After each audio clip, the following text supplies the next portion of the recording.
Okay, so I'm going to now share the screen of, I'm going to pull this up, share my screen, and then I'm going to pull up the PowerPoint for the GI system, okay? And here we go. Aha. All right, so can everybody see this well enough to know where we are if I do it this way? Yes? I can. Can you see where we are if I do it like this? Let me get this one. This is way too, let's up this a little. Oh, stop. Come on, thing. Okay, enable editing. So does everybody see the picture I have up here? Yes? I can, yes. What page is it on? Okay. So, well, I'm about to move to the one that I want to. So hold on one moment, please. Got okay? it. Got it. That was at the very beginning. So we're going to move on past the peristalsis and segmentation and all those layers because we already went through all that stuff, right? Let's see. We were in the mouth. We had the enteric. Pull up your notes. And before I get fully launched into this, what I wanted to do too is just run through a couple of lecture items so that I know we're on the same page with, let's see, we were in the enteric, so I'm going to leave that there. But just a couple items. This is kind of like business items. So that also, just in case anybody else shows up, and I hope I can see them if they join and want to come in, because at this point I'm kind of limited in what I can see. So let me get this all the way up and see if that shows anything. Nope, that's not it. Well, farbles. All right, hold on one moment please while we arrange my technical difficulties. All right, so it's called operator error stuff. Let's make sure that there's nobody who's waiting. Come on now. Let's see. Lordy, let me see. Show small. I don't want to hide that. Well, all right. Let's hope that everybody's in, because otherwise I'm not seeing anything pop up. That's a little worrisome. Seasonal allergies. Okay, so anyway, when you email me, please put something in the subject line. When you just send it and don't put what it is, that's really crazy-fying for me, okay? Don't send something with the information just in there. Tell me what the topic is, okay? Is that cool? Any emails, please. Say, you know, it's a GI this or whatever it is that you're sending. Got to do that. I did the updated schedules for the lecture and the lab, so hopefully those have shown up and you've taken a look at them, because I put things onto the, I try to email things. I'm trying to put things onto the news thing. So when you go to that homepage, it's really important for you to look at the news stuff, the announcements that's on the left-hand side of the homepage, and then to look at the calendar on the right side, because the calendar is where I'm making every assignment so that pops up in there with its due date, okay? That's going to be huge for making sure you don't miss stuff. That's the deadline. It's built into the actual assignment.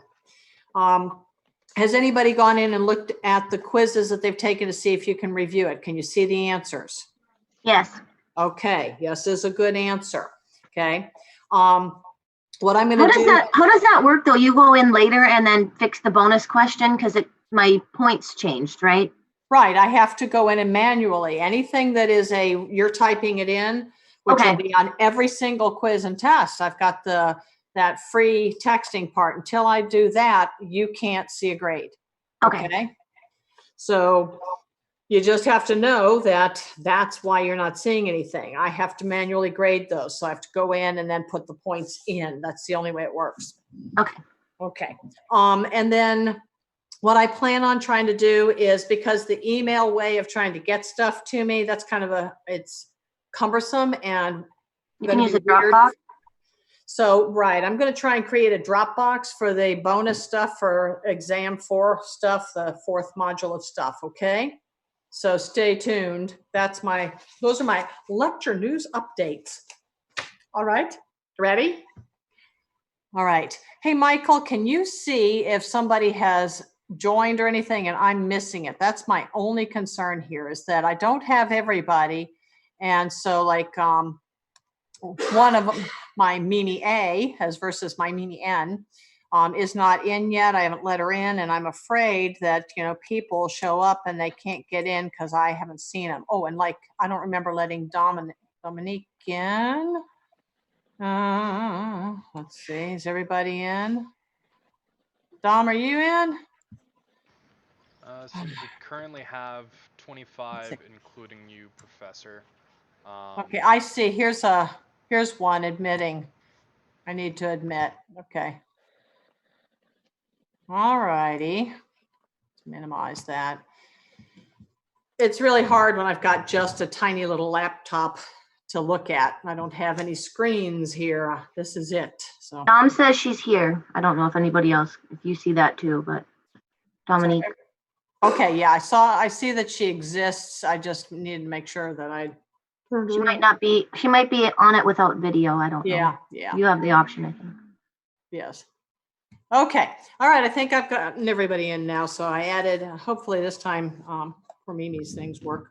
Okay. So when we last left, I think, weren't we in the mouth? Were we in the mouth? Somebody say yes or no. Seems like Yes, we were in the mouth. I thought so. Okay, good. Oh yeah, because I remember showing my picture of my tooth, right? I think I showed my picture of my tooth. All right.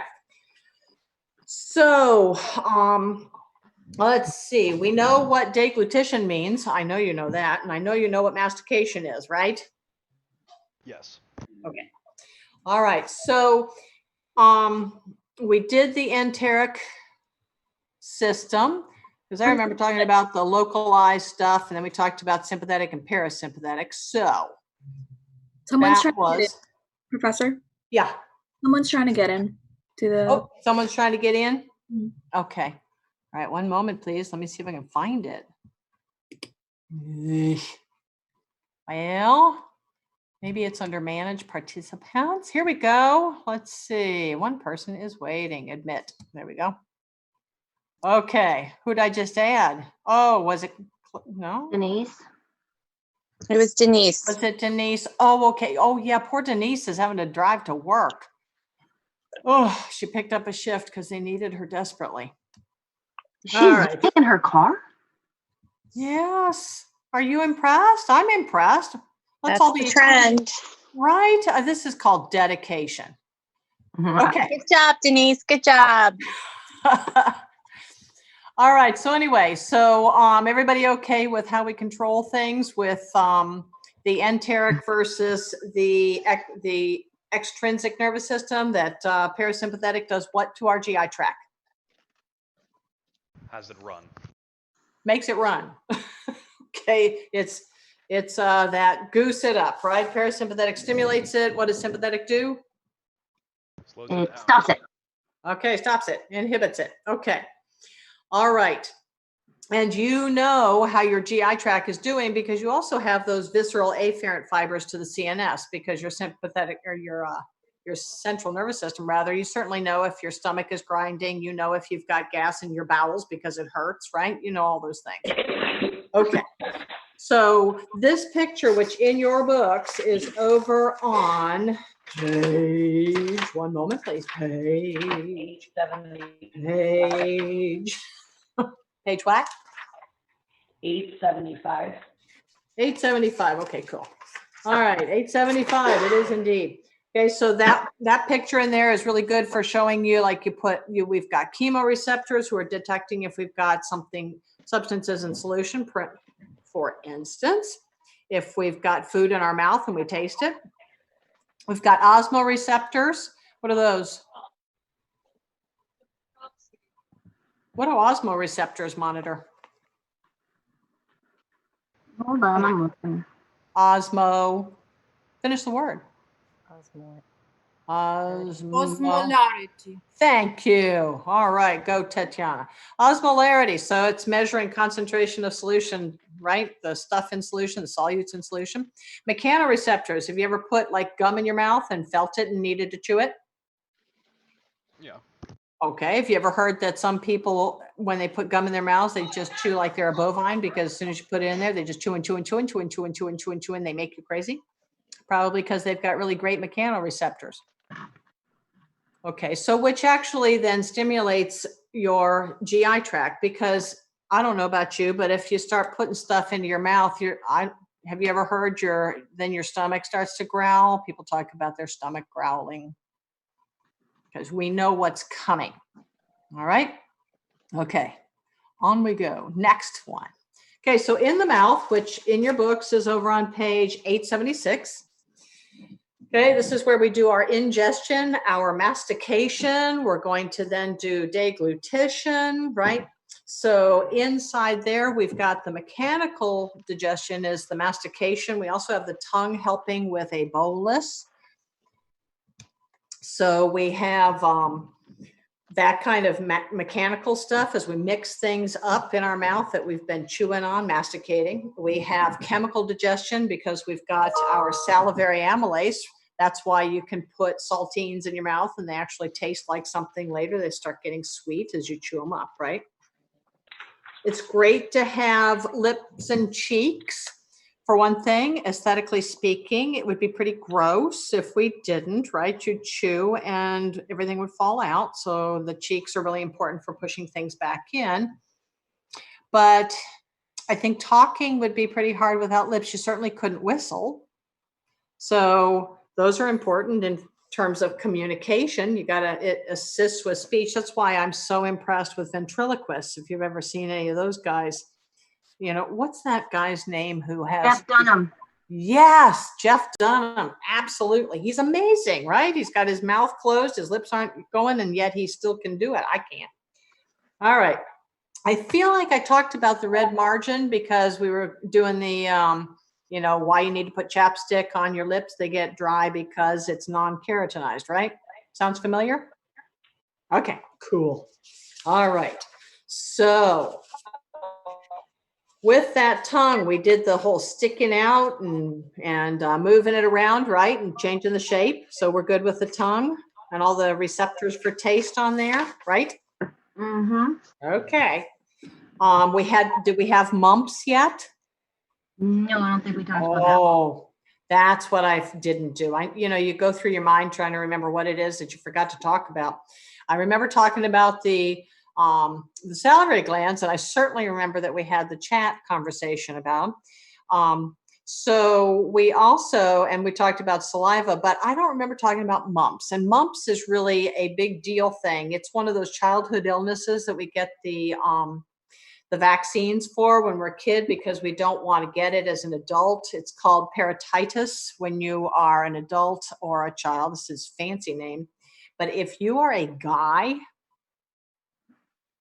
the place it likes to go is down below. It goes to the testes and it can make them swell up, just like the chipmunk cheeks, only move it south, and it can lead to sterility. So it's one of those things where you really don't want to get it, guys. So get your vaccines. They're important. All right. So now, new stuff. Let's drool. Okay, let's see. Will this work on this? I guess not. So now I got to go this way. Okay. All right. So when we are triggering drooling, well, now I guess it doesn't have that on there. Sorry about that. So when we're talking about using our salivary glands, there are things that control salivation. So things that stimulate them. If you put stuff into your mouth, you've got those chemoreceptors saying, hey, you know, there's something in here. You've got the pressoreceptors, the mechanoreceptors saying, I feel something. And then in your medulla and your pons, kind of our basic brain, we actually have something called the salivatory nuclei. And those salivatory nuclei, what they do is they send a parasympathetic message. And they send it out through the facial and the glossopharyngeal nerves. Okay, so I will definitely ask about who does what. The facial nerve, remember, is your happy tastes, like the sweet, sour, salty. And it also does, oh, I'm crying at, the sad parts of the movie and all that. But it also innervates your submandibular and your sublingual glands. The glossopharyngeal is the, oh my God, I'm going to puke. It goes to the parotid. And that parotid is the one that we talked about with, oh my goodness, you fill your mouth with watery, salty stuff and you go swallow, swallow, swallow. Blah. Okay. So glossopharyngeal is the gag and puke one. So if my parasympathetic is my stimulation, then who would be my inhibition? Sympathetic.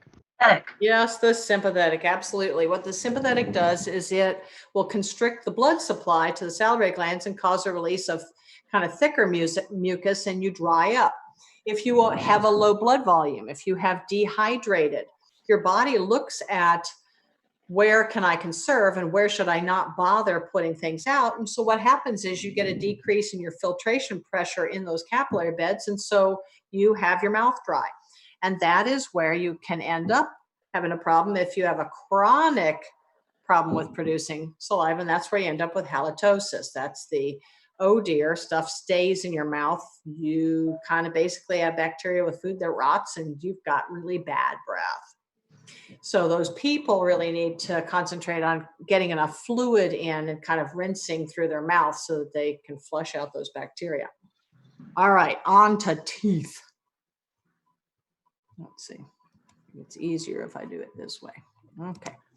So we're not a dental class or even pre-dental, but there are some basic things that I do want you to know. And even though I don't have my given to me items, there are a few messages I'm going to give you from my friend, the dentist. So teeth are for mastication to form a bolus. Part of it is voluntary. Part of it is just controlled by stretch reflexes. You get this input from receptors in the cheeks, the gums, the tongue, saying stuff is there. So some of our chewing we do on purpose. Others is kind of mindless, back to that, chewing like you're a bovine. When you put a piece of gum in there, you don't think about it, you just do it. So with dentition, two big categories you need to know about: the permanent versus the deciduous teeth. The baby teeth or milk teeth, you've only got 20 total. You get 32 maximum if you are looking at the permanent ones. The deciduous teeth start showing up at about 6 months, although I have heard of babies being born with teeth. I think that would be creepy, especially if you're breastfeeding. Yeah. Right? Ouch. Guys, it would be a bad thing for the girls. But anyway, they usually start appearing at about 6 months and they start falling out at about 6 years. So our permanent teeth start showing up at about 6 years, and as they grow, they kind of help push out the deciduous teeth. Now, the different categories that you need to know: the incisors are the 4 in front. Those are, incisive means cutting, so their job is really to snip stuff off. They are the cutters. The canines are the piercers. They're the ones that really show that we were designed to eat meat if we choose to. The premolars and molars. The premolars are the bicuspids, but the premolars and the molars are the grinders. The third pair of molars is the ones we call the wisdom teeth. They're in the very far back. And it's been interesting over the years. I've asked how many people have all of their wisdom teeth. And it's been interesting because I had all of mine, but they were fully impacted, which means that they were actually horizontal and growing horizontally. So they had to cut those suckers out, and they were large and it was big holes. So, but I'm finding over the time that some people only have 3, 2, or 1. It's been interesting. Anybody have fewer than the full amount that showed up in your mouths? No? Everybody have 4 to start with? I believe All I right. only have 2 at the moment. Only 2? Okay. I have 2 sets, so I have 8. They're like stacked on top. 8? Oh, honey. Yeah, it hurts a lot, but they're not showing, so I can't take them out yet. Like it's not bothered. Like it sometimes bothers, but I have to get them out. Oh my goodness. Yeah, I guess so. Holy moly. I've got one Wow. that's come out. The other Oh. three are fully Oh, so you impacted. have the other three, but they're impacted so far. They just haven't gotten up. Okay. Yeah, they said that there's no point in having surgery to remove them if they're not bothering you. Oh, absolutely. Yeah, no. Yeah, as long as they're not pushing all your other teeth out of the way and causing problems, leave them alone. If it ain't broke, don't fix it, right? Exactly. Okay, so anyway, so the molars and the premolars are all about grinding, okay? Impacted just means they haven't come up above and gotten where you can see them, they haven't come out yet.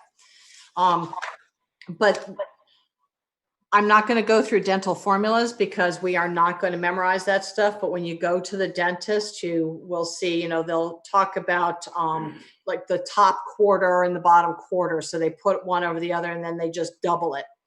All right. All right. So with the teeth themselves, I'm going to go through the parts really quickly because I know that parts are just easy. So really quickly, things that you need to be aware of: the crown with all of its enamel, hardest stuff in the body. Dentin is like bone. Dentin is made by the odontoblasts sitting in the pulp cavity where you've got the blood vessels and the nerves.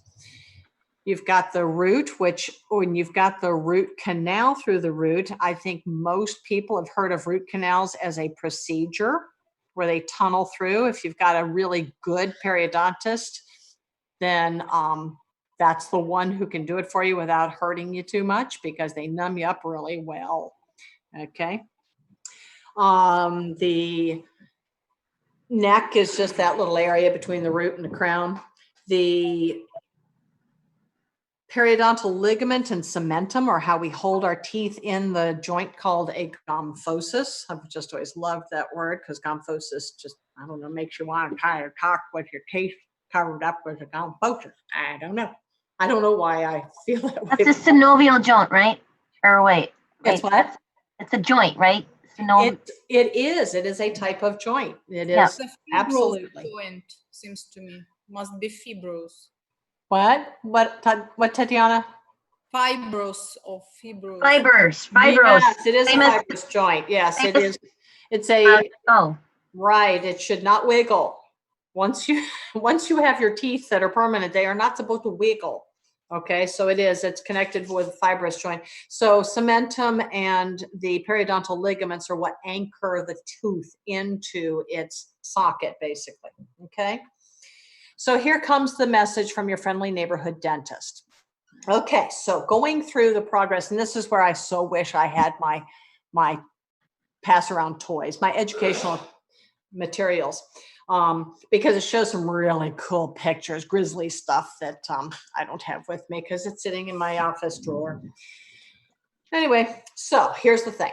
You don't bother taking care of your teeth, right? So you don't brush much, you brush some, flossing, why bother? So what happens is you build up dental plaque, which is this film of bacteria that's sitting between your teeth and your gums is where it can get. So it sits there, the bacteria with the sugar and the junk then erode through you, and then you end up with dental caries, alias cavities. Now, if you keep not going to the dentist and you keep not flossing, then you can build up calculus. The plaque then gets hardened. So calculus is that tartar, it's that hard stuff. And the problem with that is as it builds up, then it ends up becoming kind of like a shim, putting a wedge into your tooth. And so then you start getting gingivitis, which are pockets of infection in the gingiva, the gums. And then when you move from there, just to really depress you, then what happens is you end up with periodontal disease. This is where your bone gets invaded by pockets of infection. So you end up then with tooth loss. So moral of the story, please brush and floss and see your dentist. Okay, that's the message from the American Dental Association via Zoom. All right. So now we've gotten out of the mouth, we're going to swallow. Okay.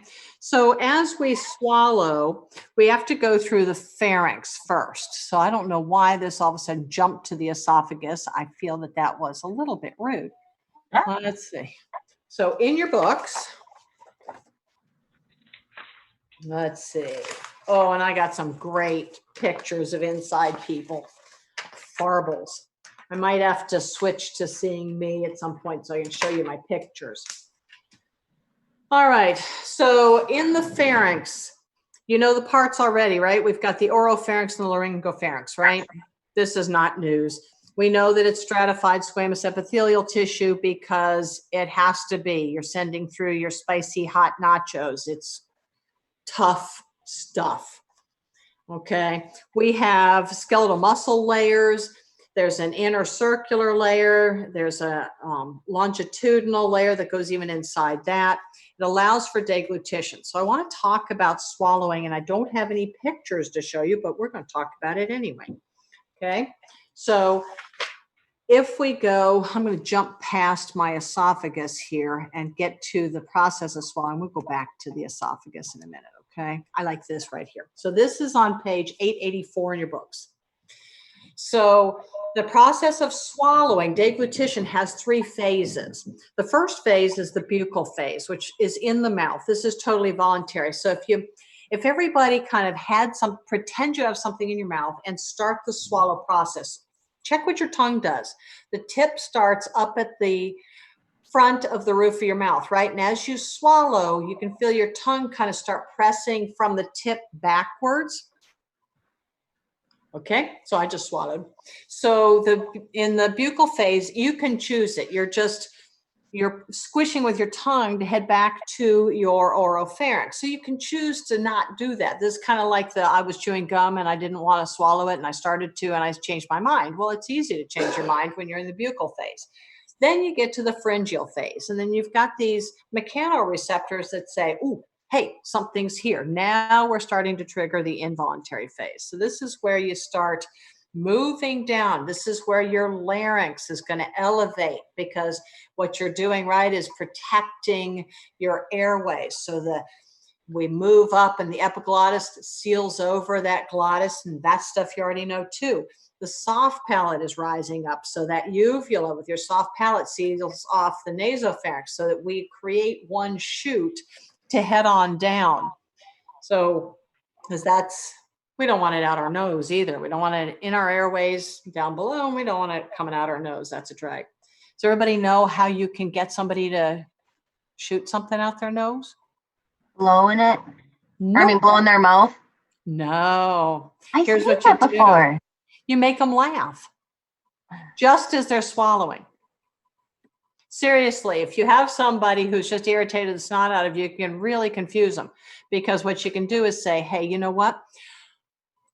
Let me tell you something. You tell them something really funny, and just as they're swallowing, the punchline comes and they'll spew it right out their nose. And they have no idea that you just got even with them.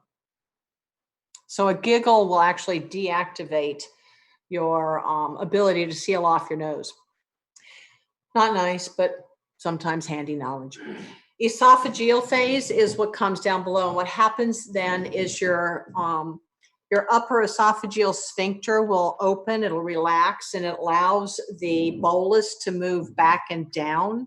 So peristalsis is what's going to carry the food the rest of the way. This is totally involuntary.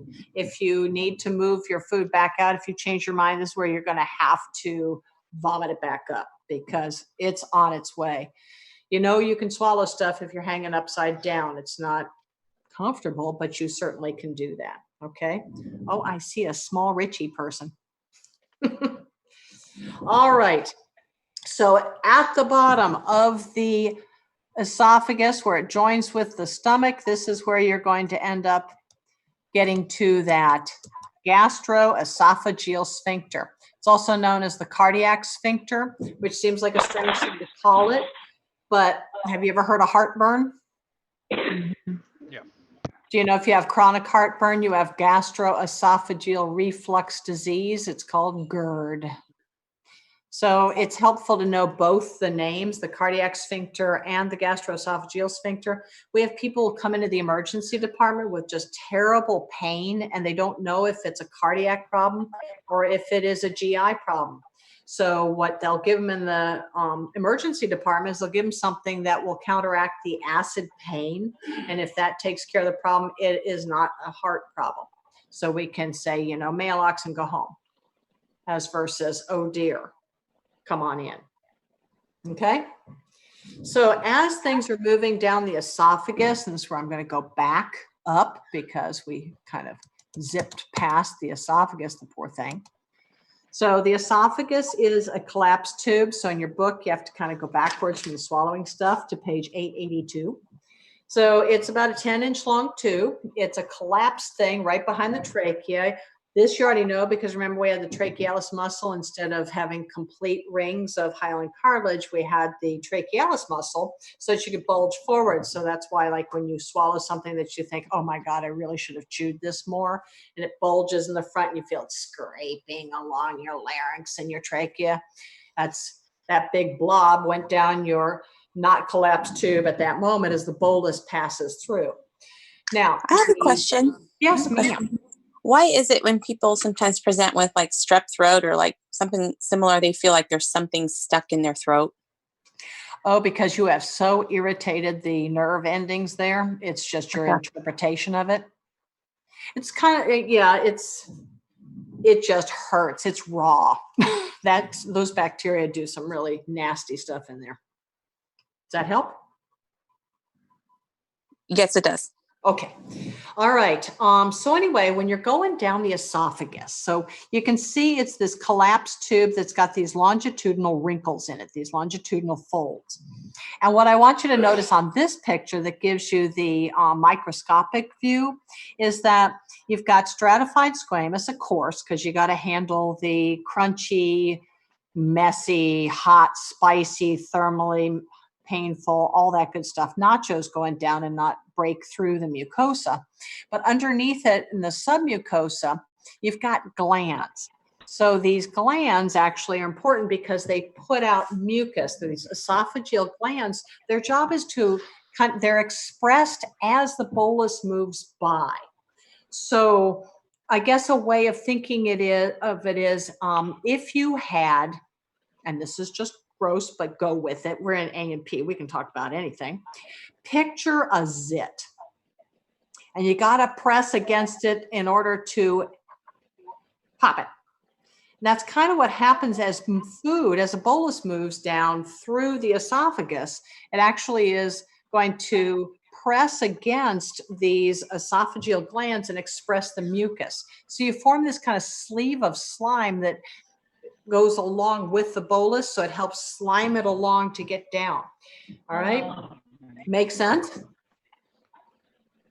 So the adventitia is basically sort of the serosa of the esophagus. We can't call it serosa because we don't have it inside the peritoneal cavity, so it's the connective tissue that anchors this stuff into place. All right. So chronic heartburn. Heartburn is because if things reflux back up into the esophagus is not built to handle the acid. The stomach is, the esophagus is not. So when you have an incompetent gastroesophageal sphincter, and there's a really easy way to get there, have a really big, rich meal. So think about Thanksgiving dinner. So there's certain things that will relax and push on the gastroesophageal sphincter. Okay, so you had a great big meal. You had in that meal, you had rich fatty stuff, because who doesn't do pumpkin pie? It's kind of like an American thing. So you've got some rich food. You got lots of fats in there. You got gravy on stuff, butter, sour cream, maybe it's cheesecake. You've got too much food, so you've really swollen the stomach up with a whole gallon of stuff. So it's pressing against the sphincter anyway. You got to have chocolate because chocolate is a health food. So you've had chocolate. You have had alcohol only because you're old enough. So for those of you who are underage, you don't know a thing about this, but let's say you had a couple glasses of wine with this. I don't know, maybe you even had, I don't know, a liqueur afterwards so you could really feel crappy the next day. You had some coffee because you needed to wake up because you want to stay awake. And you're an idiot. So you also engaged in smoking. So all those things actually will relax the gastroesophageal sphincter, and it'll push open. And then you've got acid reflux in your esophagus. Well, that's okay if you do it once in a while. But if you do it chronically and you have something called a hiatal hernia, where the esophagus kind of pokes up and the stomach starts moving up through the diaphragm, through the esophageal hiatus, now you've got your stomach starting to move up into your thoracic cavity. Now you might end up with something called GERD. And gastroesophageal reflux disease, which is a chronic heartburn thing, can end up with esophageal ulcers. So you can actually burn through the mucosa. And if you do it chronically enough, you actually can end up giving yourself cancer. So the lesson of this is address heartburn, okay? Don't let it go on. Now, Professor, I did have a question. Yeah. I've heard prior that with enough heartburn, you can actually end up changing the epithelial throughout your esophageal tube. The lower you go, normally it swaps to a different type farther down, but I've heard it actually turns into that farther down type much higher up. I remember, sorry, this was called Barrett esophagus. Yes, it is. It's Barrett's esophagus. You got it. That's exactly right. I hit the wrong thing, so you have to hold on. There we go. I'm back. I've got this very tempting bar just to the right of you guys. So, it's like if I want to scroll through your faces, then I got to be careful not to hit the wrong bar. So I'm back to where we were supposed to be. All right. So anyway, okay, on to the stomach. We ready? Okay, so parts of the stomach. So we're on now page 885. Okay, so quickly the parts, because remember, I'm not big into going through parts because you can read and see pictures, all right? So when you get into the stomach, the big things are the fundus, and I had talked to folks in lab about a fundal release. Remember, that was like if you just one belch away from comfort, if you kind of lean forward and to the left, you can get that bubble of stuff out of this cardiac region or into the cardiac region from the fundus. So if you have a bubble up in the fundus. Can you guys see when I move my cursor? Mm-hmm. Oh, yay. All right. Well, that's helpful to know. Okay. Did you say up and to the right? Up? No, you're going to go to the left, lean forward and to the left. Okay. Because remember, we're facing this stomach, right? So this is somebody facing us, right? So your fundus is over on the left. We cool? Yep. Okay. Got it. All right. So anyway, so the fundus is a big thing because it's helpful, and we'll see a fundus again in the uterus. So hold on to that thought. It's this bulging part. The cardia, because this is around the cardiac sphincter, linked with the heartburn, pain, all that good stuff.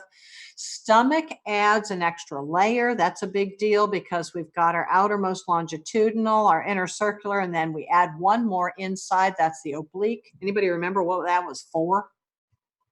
What? What's that? Why do we have 3 layers of muscle in the stomach? For the churning of the For the churning, right. It's part of the mechanical digestion that happens in the stomach. Okay. The greater curvature is what the greater omentum hangs off of, that mesentery. The lesser curvature has the lesser omentum. Remember all the supply lines of the visceral peritoneum. We got rugae. What are rugae for? Absorption? Not absorption. That would be a good guess, but not in this. Oh, case. for stretching? Stretching. You got it. Hang it. Yeah. Stretching. More food. Okay, more food. So we can hold a gallon with practice. Okay. So anyway, and then we get down to this part, and you're in the pyloric region. So you go through the pyloric canal to the pyloric sphincter. Big deal. You've got the pyloric sphincter's job is not for preventing backup. It's for controlling forward flow. The cardiac sphincter or gastroesophageal sphincter is about preventing backup. So it's more of what you think of as a valve or a sphincter, whereas the pyloric is all about controlling forward flow because this stuff in your stomach, the chyme, is extremely acidic. So we have to let through small boluses at a time. Okay? So in our stomach, we can live without a stomach. It's inconvenient. It's mostly a storage space. There's one thing it makes that we really want to have. Anybody remember? It had to do with blood. B12 stuff, or what's the Intrinsic factor. You got it. It's intrinsic absorption. factor? There it is. Intrinsic factor. Yeah, exactly. It's that stuff for making sure that you can absorb B12. Now, you can live without your stomach, and people who have gastric cancer and have their stomachs removed or have gastric bypass surgery, they just get B12 injections every month, but it's a whole lot easier if you keep your stomach so you have your intrinsic factor so you can absorb what you need from your diet. And it's more fun that way, I'm just saying. Your stomach actually makes something called, did Jamie go out and then have to come back in? Anyway, so your stomach makes something called pepsin, which is a proteolytic enzyme. In other words, it breaks up proteins. In little kids, it makes something called renin, which is something that converts the milk into curds. I don't know, for those of you who have kids or who have babysat kids and you burp them after they've been fed and they've got this stuff that kind of looks like cottage cheese, that's because of renin. It's a RENNIN is versus the renin angiotensin aldosterone thing, which is totally different. You add one extra N and you've got something very, very different. The stomach's job really is storage. Everybody okay so far? Okay. All right. So it can absorb very little. It can absorb lipid soluble stuff, which for those who are old enough to drink, which would definitely not include Daniela, not yet. I know. But anyway, alcohol and aspirin. Because if you're going to drink alcohol, aspirin is probably your preferred choice for dealing with the headache that is probably going to come later if you are not wise in your consumption. Okay, everybody okay with this? Moving on. All righty, down another one. Okay. Okay, let's go inside the stomach. So we've looked at the muscularis mucosa with circular, longitudinal, and oblique. So now let's look at the construct of the mucosa. So in your books, this is page 886. So when you look at the stomach under the microscope, it's kind of like a mess. Excuse me. It has these pits that come down and then it goes into like chaos.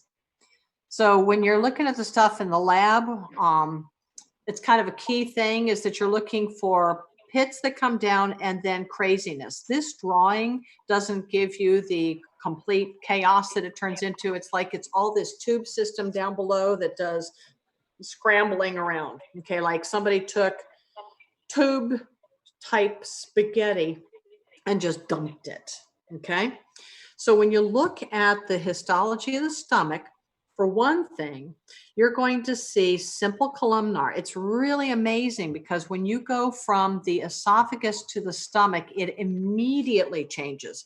Nothing else does this. You know, everything else we looked at, like the respiratory system, it just goes fading into one thing, you know. So we went from the pseudostratified ciliated columnar epithelial tissue, and we work our way down until we get to the simple squamous. Well, in the GI tract, it does a very odd thing. It goes from stratified squamous and suddenly we have simple columnar.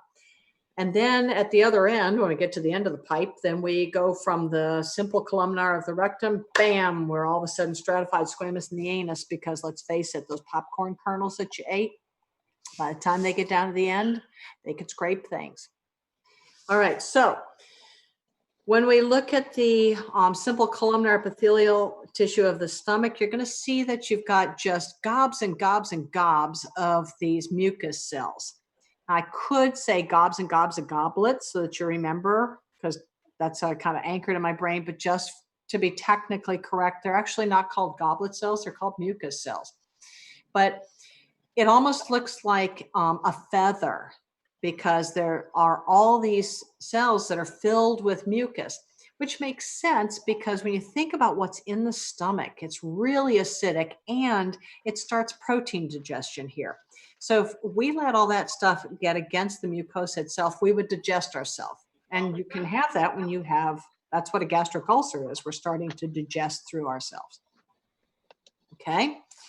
So the simple columnar epithelial tissue with lots and lots and lots and lots and lots and lots and lots of mucus cells is to protect the stomach. And that mucus is alkaline too, because it's all about trying to keep the stomach from digesting itself with the acidity, the HCl, hydrochloric acid, and the pepsin, which is activated by the hydrochloric acid. So down in the gastric pits lead down deep. They go down into the gastric glands. So when I get down into the gastric glands, I'm making gastric juice. So what kind of juice is made will vary depending upon where I am in the part of the stomach. Okay, so if I look at these guys, they've got different job descriptions, okay? And I'm still on page 886 in your books. So you need to know who makes what. Ready? Here we go. So parietal cells, they make two things. And parietal sort of almost sounds like a pair. So you've got a pair of things that the parietal cells make. One is intrinsic factor. That's the B12 absorption so we don't get pernicious anemia. It is the only thing we really have to have from the stomach. As long as we've got somebody who can give us B12 injections, we're okay. It also makes hydrochloric acid. There is an interesting system for making it. I'm not going to ask you about it. I just need you to know for this that the parietal cells make hydrochloric acid. The pH of our stomach when it's empty is about 1.5 to 3.5. That's really acidic. It's why if you vomit and accidentally end up sending it up through your nasal cavity, it burns, and it will burn seriously, okay? And it's all because it's very low pH. Our body does not like it. Okay, the other cells, the chief cells, they make one thing, and this is where I get completely culturally inappropriate. All right, so the chief cells, what I remember, the way I remembered it is I pictured an American Indian chief. Okay, so a Native American, a Plains Indian, you know, one with the big feather headdress because the feather kind of went with the whole way the goblets, the mucus cells rather look. So I have an Indian chief who is drinking a Pepsi. So it makes pepsinogen. Chief cells make pepsinogen. So if it works for you to have a chief who's swigging a Pepsi, whatever. If you don't like it, make up your own. I don't care. I won't be hurt. But pepsinogen is the inactive form, because remember pepsin-ogen. You put the ogen on the end, it means I'm going to be later. So pepsinogen is going to become pepsin. That's the active proteolytic enzyme. It becomes activated by the acid pH of the stomach. You couldn't possibly have the chief cells make active pepsin, because if you did, then it would digest the cells. That just would be stupid. So they secrete pepsinogen, which becomes converted into pepsin. Okay? Then we've got enteroendocrine cells. So if we say enteroendocrine, I'm going to assume that you've got entero is the GI tract and endocrine, you know what they make, hormones, right? So enteroendocrine cells are going to release hormones that diffuse into the blood capillaries. So there are a bunch of them. There are a couple that are really big ones. I'm going to start with gastrin. Gastrin is produced by the G cells, which makes sense. So the G cells make gastrin. Gastrin is a really important hormone because it increases the gastric gland secretion.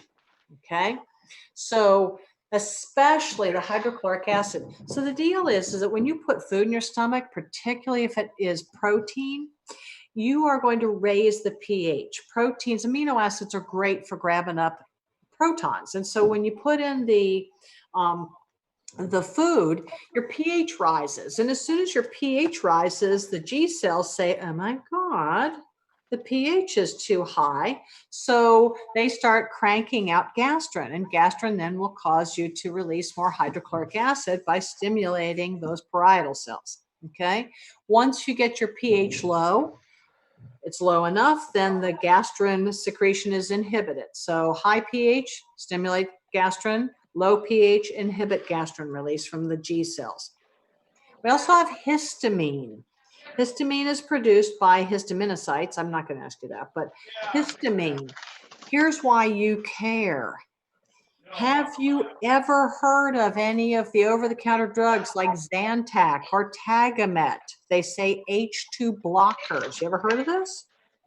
Yes. Sound familiar? Okay. Well, the reason they work is because histamine stimulates the parietal cells to release hydrochloric acid. So if you got somebody who has acid reflux problems, one of the things they can take is an H2 blocker. We've met histamine with the H1 receptors. That's the whole inflammation where everything goes and swells and itchy and runny nose and itchy eyes and runny, all that stuff, swelly stuff, the inflammation. But H2 blocker is going to block the histamine effect on the stomach, on those parietal cells, so we don't put out the hydrochloric acid. Make sense? Big difference. Same chemical, histamine, but in the GI tract, it's going to affect hydrochloric acid. So more histamine, more hydrochloric acid production. So is that affected when you take like a EpiPen or something? Does your GI tract get affected too? Ooh, EpiPen is such a short-lived thing. Epinephrine we break down within a matter of just like 3 minutes. Okay, so it's not. So I would rash. doubt, I would doubt that you're going to have any effect on the GI tract. The EpiPen is more like, let's open everything up by stimulating the sympathetic nervous system type actions. Okay. Okay. So my Good question. EpiPen only gives me 3 minutes of safety. Pretty much, yeah. You got to hurry up and get some help. That's The why they hope say to is- carry 2. You what? That's why they say to carry 2. Yes, carry 2, and you also might have Benadryl on available to you, especially the Benadryl elixir, because if you drink it, it goes faster. It's like the pediatric stuff. Doesn't even taste bad. Okay, so other things, let's see. We have endorphins, which are our natural opiates. That's that feel-good stuff. We've got other things in there, but the ones that I'm going to focus on that are by the enteroendocrine cells of the stomach are gastrin and histamine. Okay, good? All right. We'll talk about cholecystokinin later because it comes from the duodenum, and we'll deal with that in a moment. I just like saying cholecystokinin too, so you're going to hear me say that a lot because I like saying cholecystokinin. All right, so the stomach itself is protected from the nastiness in there, from the acid and from the pepsin, by having a really thick alkaline mucus coating made by all those mucus cells. When you look at the individual cells here, they have very tight junctions. Remember, there are different ways to join cells to cells, and tight junctions were the ones that are like zippers. And you can have the zipper that's like a big loose jacket zipper, or you can have the one that looks like a seam on a fancy woman's dress. These are more like the seam on a fancy woman's dress. It keeps stuff from leaking between the cells. We also, and this is a really big thing in the world of medicine, is down at the base, we have these stem cells. And you know what stem cells are, right? Stem cells, what would they do? You make more cells. They make more cells. Yeah, they make more cells. They're the ones that say, what do you need me to be, right? Yeah. And so think about the stomach, and we've got this all through the alimentary canal. When you think about what's going through here, right? You've got you're adding food, you're digesting food. So we've got enzymes that break stuff down. And let's face it, our body is made of the same kind of stuff that we're breaking down, some of that stuff. So we're constantly wearing things away. And what we need to do then is replace it, right? So you have a constant turnover. So your stem cells down in your gastric pits and your gastric glands junction there, they're to replace the damaged cells really quickly in the mucosa. Which brings me to chemo. Now, technically any medication is chemo, but when we say chemo, we're usually thinking cancer, right? So chemo acts on any rapidly dividing cells. And it's not going to say, well, I'm only going to work on the cancer cells. Instead, it goes after rapidly dividing cells. Well, so any cells that divide rapidly are going to be affected. So certainly we've got stem cells in here. They are going to be affected. So that's why you get like the problems with the GI tract. You get diarrhea, you get nausea and vomiting. We get ulcers. You lose your hair because that is rapidly dividing. So anything that has rapidly dividing cells is going to be adversely affected by chemo because it goes after the stem cells too. Okay, make sense? It's a big deal. All right. So far, so good, everybody? Yep. Okay. Still alive. This is a nice picture of a gastric ulcer. I've got much better pictures. If only we were together. I might see if at the end of all this, I can drag out my, I do have some things, but I don't know how well they'd show up on this. So I'll keep it kind of flagged as a thought. All right, so let's talk about how we make the stomach work. There are those, you gotta love tables, right? So I love tables. There's the paracrines and the hormones. So that is over on page 888, just in case. I love summaries. Okay, so let's talk about regulation of the stomach, and then we can talk about the this awful thing right here. Because I like to end on well, we're not even to the end yet. We're not even close. Want to talk about ulcers? Sure, let's go ulcers. And then we'll go back, and then we'll go do the regulation of the stomach because I'll go through it in the pictures order. So Helicobacter pylori has a really fascinating story. There was a physician, a gastroenterologist, he's still alive, it's really recent, honestly, in the scheme of things, but he's in Australia. And what he was noticing is that his patients with gastric ulcers, oh, I see a kitty. That's not the slow one. Is that the slower, older one, Amanda? Yeah, this is It's the older. Oh, you're clicking your microphone off. Anyway, so here's this doctor who's down in Australia. He's noticing as he looks at his patients that they have this bacterium. So he keeps finding it. And so what he did is he said, well, So he treated them with antibiotics and they were cured. So he took this to a big international conference of GI people. And he said, hey, look what I found. Helicobacter pylori is causing ulcers. It's the causative agent. Well, they all just laughed him off the stage. And so, being a scientist doctor, he went back home and he said, okay, I'm going to prove it. So he made batches of Helicobacter pylori and then he drank them. And then I know this is like a wild person. So he then monitored himself. He was getting endoscopies. They were looking at his stomach and he kept a record of all this stuff. And then he cured himself with antibiotics. And so he did a true scientific assay and he took it back to the next conference and basically told them to kiss his grits because he was right. And so guess what? They now treat gastric ulcers with antibiotics. My father had one and they treated him and that fixed that. So what they have found is that actually there is a range of different pathogenicities of this bacterium. In other words, how nasty it is. And there's a range of genetic susceptibility. So some people, they can be loaded up with H. pylori and not have a problem. Other people get a burden of it and they ulcerate really badly. So it's kind of a combo. Did you get the bad bacterium and did you choose the wrong parents? Or did you choose your parents well for protection against bacteria? And did you get a better strain of the bacteria? So anyway, that's the story of H. pylori. I just think about this guy being willing to drink a bunch of H. pylori and then go through a bunch of endoscopies in order to document the whole thing. Wow. Professor Miriam did have a question that was, how does stress play into ulcers? Oh, stress plays into ulcers because what happens is it's stimulating your sympathetic nervous system and it's stimulating release of the glucocorticoids.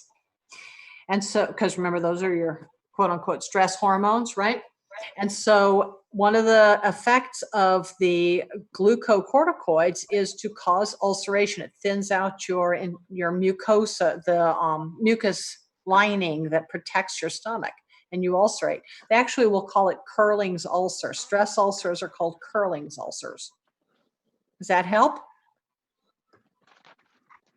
Got it? Yes. Okay. You know, it's interesting. I don't know how to have this so that I can see absolutely everybody and yet also see what I'm doing over on here. And I'm afraid to click too much stuff because then I could lose everybody. So you'll have to bear with me. Thank you for fielding if there's a question because I'm not sure I can see when there is one. I'll do my best to keep an eye on a chat for you. I'll be our representative so long as nobody yells at me about it. Thank you, Michael. I appreciate that. Okay, so do a text thing and Michael will let me know. I appreciate that. Okay, so anyway, let's see. How's the stomach controlled? Let's look at that. That's our next stop on this feature. So if you look in your books, on the next page, on page 890, here is what's controlling our stomach. So let's go through the cephalic, gastric, and intestinal phases. So we're going to talk about stimulation. And you know what? You already know this. Think about it. If you're hungry, I don't know about y'all, but you know, it's 6:30 and it's been a while since lunch. And so I don't know that I really want to point this out to you, but if you're hungry and you start thinking about food, or worse, you start smelling it. Let's say somebody was baking brownies and brownies happen to be one of your, I don't know, cracks. Just brownies, chocolate brownies. So with some walnuts, because that's brain food too, right? So anyway, chocolate, you can smell it. So you're just smelling it and you're thinking about it. Or you see them and you don't even smell them. Maybe it's just a pictures on the food channel. So anyway, that is now affecting your cerebral cortex, of course, right? So we're thinking about it. Oh, worse. You put something in your mouth. You can smell them and you can taste them. This is why if I'm hungry, gum is a bad idea. Totally. How does anybody chew gum when they're hungry? Right? That helps me. It does? No, not me, man. It makes my stomach start to say, well, where's the food? You are teasing me. You're lying. It's not okay. Well, and of course, then walking and chewing gum, and that's when you bite the inside of your cheek, and then you keep biting the whole thing goes bad from there. So gum is great for cleaning your teeth, but then you got to get it out of there. And I got to eat it. I got to chew on gum after I've already eaten because otherwise it makes me hungry. Because I know you were waiting for the because. So cerebral cortex then says, ooh, you know what? I'm detecting this good stuff. I've got all the afferent sensory fibers coming in and they're saying, I've got this wonderful stuff. So it goes to your hypothalamus, which also has your limbic system involved there too, right? Because it's the good stuff. So it makes you happy and you're thinking, oh my God, I'm going to get to eat something, which then through the magic of the medulla oblongata and the vagus, which remember is your primary cranial outflow from your parasympathetic nervous system. So the vagus, who goes to the viscera, number 10, right? Big X marks the spot across your abdomen. So the vagus then will stimulate your stomach. That's just all in your head. You haven't even put anything down anywhere. You've just maybe tasted something, but you haven't swallowed a thing. But then you weren't lying to your stomach. It wasn't gum. You actually got a brownie and you ate it. So now it goes down, right? And it came down the esophagus and it gets into your stomach. And now you're in your gastric phase. So in the gastric phase, now what's happening is you've got stretch receptors that say, hey, hey, something's here. Oh, and you have chemoreceptors saying, hey, hey, the pH is rising. So the pH rising tells the G cells they need to put out gastrin just in case there's protein. Well, there is, because you got the brownies that had the walnuts, and the walnuts have some protein because you knew chocolate plus protein, it was a good thing. All right. So then we start these reflexes, which are actually going to say, well, now there's stuff in here. We need to start getting our stomach grinding. We need to start secreting. We need our hydrochloric acid to be secreted. We need our gastrin to be secreted. So now we're doing that, and we're starting to get those 3 layers of the stomach are going to start to move, and we're going to start the mechanical digestion of the stomach. We're going to start churning. Okay. Now, meanwhile, down in the intestines, the duodenum says, we got stuff that's going to be coming. And here's the deal. If something's coming, I really, really, really don't want a bunch of it at the same time, because the duodenum does not have the same protection that the stomach does. It doesn't have all of those mucus cells. It has some goblet cells, but it doesn't have the same alkaline mucus coating. So what happens in the intestinal phase is that when chyme enters the duodenum in a little squirt, because you've got your pyloric sphincter saying only a little, a squirt, 1 squirt at a time. So then the intestinal mucosa says, oh, here it comes, here it comes. So their intestinal gastrin will be released. So there is an enteric gastrin. So they have cells that are going to release gastrin, which then goes to the stomach and says, you know what, if you're going to send stuff down to the duodenum, you had better do a good job of digesting it first. We don't want it all at once. You work on it. Okay. Now, we also have an inhibitory thing going on in the intestines, because not only do we want to say, do a really thorough job before you send it to me, but we need to say, slow it down.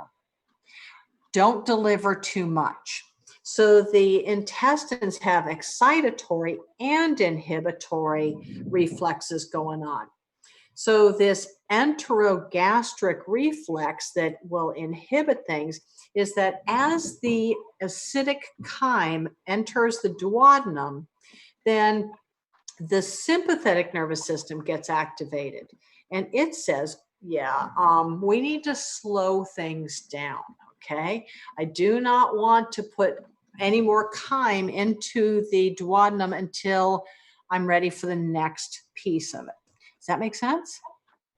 I think it's pretty clever. Okay. All right. So we minimize the amount that goes through it at the same time in order to make sure that we don't burn holes in the duodenum. Now, back up to this other thing. Everybody good so far? Okay. All right. So other inhibitory things, they're not part of the basic path, but they're important to know about. So inhibitory, if you're depressed, if you're not hungry, whatever your reason, if, I don't know, you smelled something really revolting and it took away your appetite, any of those things, then once again, it's all about your brain's perception of things, and you'll actually inhibit parasympathetic activity. So that's that cephalic inhibitory stuff. One time when I was pregnant, my husband just said, when I was pregnant, my husband said gravy, and I threw up. Oh, no. Okay. That's gross, but yeah. Okay. Does that have anything to do with it? Well, that's 100% cephalic. You betcha. Absolutely. Good example. All right, and then we've got in the gastric phase over here, you can see that as long as the pH is low, then we're going to inhibit the release of gastrin because it says I don't need any more gastrin to be produced because I've already got plenty of hydrochloric acid because the pH is low. Okay, everybody good? All right, on we go. Okay, so let's see. I am not going to go into the details of the whole the alkaline tide and all that. I'm not going to go through that. So we're going to jump right past there. All right, let's talk about our emptying. So when we are in the stomach, okay, and we're grinding along, and you know this happens too because you can hear your own stomach when you put stuff in, right? That's when you start thinking, oh my God, is everybody hearing this? Like you're looking around and they are, so they're like looking at you and you hear all that grinding, you know, right after you eat. Yeah. So all of this propulsion, churning stuff, retropulsion, all that means is I am churning. And that's because I have those 3 layers, okay? Now, when you eat, your stomach stretches and you actually can detect because of the actual mechanoreceptors there. We're grinding at a nice rate, but we need to empty things. And you actually know this too. Think about this. Breakfast. If you have oatmeal for breakfast or cereal, or worse yet, coffee is it, okay? And I can admit that there have been times when the half and half in my coffee has been the breakfast. If you have a really carby or just a liquid breakfast that doesn't have a bunch of protein in it, then you're going to empty your stomach a whole lot faster than if you put in protein and fat, right? I mean, if I have a long day, I eat a breakfast of cheesy eggs with vegetables. So I get a vegetable cheese omelet and I scramble it. That's my breakfast. I'll have that with some fried apples. They now have fried apples at the hospital. I was pretty darned excited when they got those. But anyway, so if you have the fats and the proteins, it takes you longer to digest them. And so you will feel full longer. So in general, let's say that you ate what they call like a balanced meal, right? So you have your vegetables, your fruits, your protein, your carbs, you got some fat. It takes about 4 hours before you are emptied.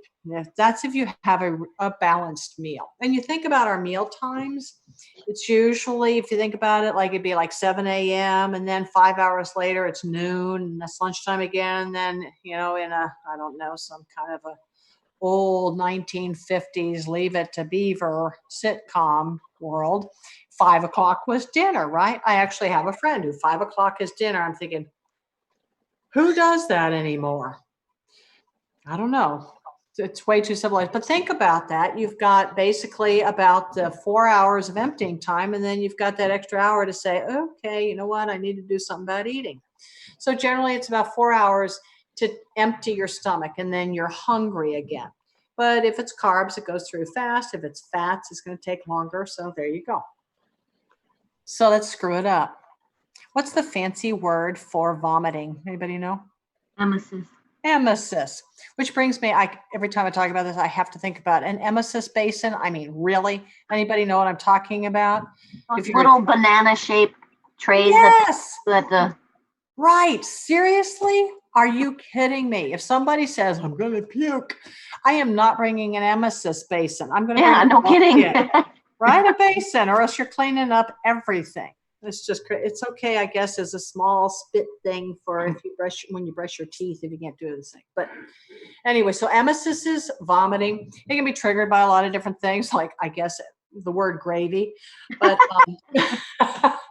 but, you know, anything that irritates. If you get a toxin in there, some spices will do it to people. Certain drugs certainly will. Excessive alcohol, just too much food. The deal is that the reason you vomit is because your body says, we have really got to get this out of here. It is not okay. All right. So What happens is it goes to your emetic center, which is in your medulla. So this is where everybody knows what happens next, right? So the medulla oblongata sends out the message to the abdominal muscles who contract, right? You can feel your stomach the abdomen starts to tighten up. Your diaphragm then starts to contract. Your cardiac sphincter starts to relax. You've got your parotid gland getting stimulated by the glossopharyngeal nerve, and it's all over, people. Literally, if you use an emesis basin, it's all over, I guess. But anyway, okay, so emesis is, pardon? Quick question. Yeah. Projectile vomiting. Uh-huh. All right. My daughter goes, my tummy hurts, and it shoots across the room. There's She's like got great abs. no weight, no nothing. But my son, however, he's the total opposite. He sits there and does that gag reflex kind of thing, and then doesn't make it to the toilet in time. It's crazy. What's the difference between the two? I mean, the body is just saying, I'm going to do this. So one is more prolonged versus the other. I don't get it. You know, I really don't know why some people do projectile vomiting. I'm wondering whether it's, you know, that particular person's abdominal muscles and the entire reverse peristalsis thing for that individual. I don't know why there's a difference. I would not want to be the one who is a projectile vomiter, though, I will say. Given my choice, I'd rather not. Although I guess it's more efficient. And actually, you can, if you're really, if there's something really toxic in there, it can come out faster than other times too. So, I mean, I think there's a range in individual also. Oh, she's 20. This is every time she's vomited from an infant, puking up. It's just wow. shoot. Well, I don't know, my dear. Okay. But you know, to have a bucket for her. Yeah, if she gets to it. Oh, at least they grew up. So now her cleanup is her problem, right? That is very true. Okay, then. Poor thing. You feel bad now, you got to clean up. Oh, even more fun. Okay, so let's see. We did emesis, gastritis. Anytime you say itis, you're thinking inflammation. So gastritis is an inflammation of the stomach wall. And if it's chronic, that's when you get those gastric ulcers. And that's where, you know, Helicobacter pylori is the #1 cause of gastric ulcers. Certainly, it can be due to hypersecretion of hydrochloric acid, in which case maybe something like Tagamet or one of the proton pump inhibitors would work. It might be you do a lousy job of making the alkaline mucus. I mean, we can give you some drugs that will help with stimulating mucus production. So there are a variety of approaches we can take. But #1 is Helicobacter pylori. But guess what else can cause an ulcer? Guess what? Super Smoking. spicy foods? Oh, super spicy foods can, but smoking can. Drinking too much Red Bull and not eating enough? Well, yes, absolutely. Stress, which if you're eating hardly anything and drinking Red Bull, I'm thinking you're stressed. You know, the basic pain relievers, aspirin, NSAIDs, those guys, absolutely. If your coping mechanism includes a lot of alcohol, that can cause ulcers. Coffee. Now, coffee is a health food in moderation. Just saying. But if you do a lot of coffee, if coffee is your constant meal, and then you add, I don't know, Irish whiskey in it in the night, then you're going to probably have ulcers. Okay, everybody good? Okay. This is a good spot to quit because we quit on diseases, and I believe we've finished our time. How's it going out there? Okay? Seems like it. I just have a question. Yes, sir. might be a very weird question. So I like love weird questions. I went on the calendar Uh-huh. and like I was looking through. It's hard for me to kind of tell like what's due here and there. So Okay. I got both the chapter 7 quizzes done in lecture and lab. And Uh-huh. what's the next thing? Is that going to be the test this weekend? Yes. Okay. There's a test in the lab this weekend. And Okay. is that all, basically? Let's see. And then, yeah, because the exam in here, we're doing in the lecture part, we're doing okay with as far as what's due up. And let's see, hold on one moment, please. Let's see, for lecture, because I did modify it. Clayton, did you see it? Think so, yeah. Because I've changed, like, the exam 3 is 4/9 through 11. In other words, I'll open it because we all agreed last week that starting at the start of day on a Thursday and then closing it on a Saturday to give me time on Sunday to do all the manual grading, that would work out. So I've got the exam 3 is will be available Thursday, Friday, Saturday, 4/9 through 11. Okay.